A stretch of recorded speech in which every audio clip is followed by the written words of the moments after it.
Mr. Crane for 5 minutes. Thank you, Mr. Chairman. I want to thank the panelists for coming today. I know you guys came here to testify about maritime activities in U.S. waters.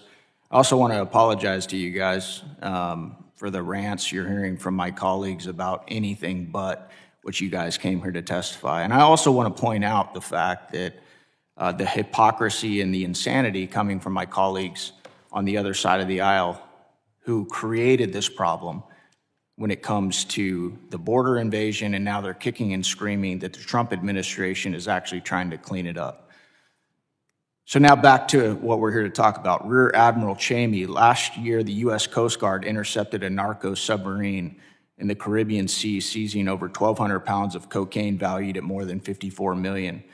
This semi-submersible vessel, designed to evade detection, is a stark reminder of the emerging sophisticated methods employed by drug cartels to infiltrate our border. My question to you, sir, is how many of these narco submarines has the Coast Guard encountered in the last 5 years?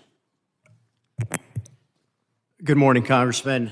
I'll have to get back to you on the exact number, but as you said, it is common. The cartels, the transnational criminal organizations, they get more sophisticated in the ways that they will try to smuggle drugs, so they use a variety of vessels. And one of those, as you said, is to use a submarine. Are they buying these submarines from other foreign states? Are they making them on their own? Do you have any intelligence on that? They typically build them themselves on land and then push them into the water. Okay. Admiral, have you seen the cartels utilizing drones, either subsurface or aerial drones out at sea? I have not seen them myself, but we are aware that the transnational criminal organizations do operate drones, and it also presents a threat to our crews at the land border.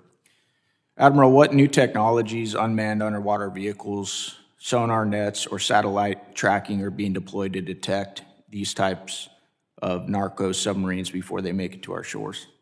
So we're using a couple different types of technologies right now. One of them is an unmanned aircraft that we fly off our national security cutter. We've been using the Scan Eagle for some time. We're still operating that. And then we're starting to field a new vertical lift system called the VBAT.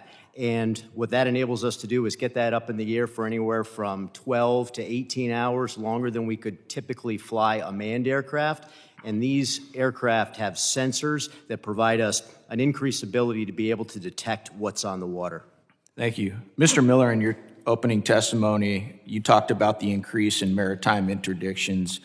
Do you believe what you're seeing with the increase in maritime interdiction is due to the adaptation of smuggling routes by the cartels to circumvent the work that this administration has done to secure our southern border?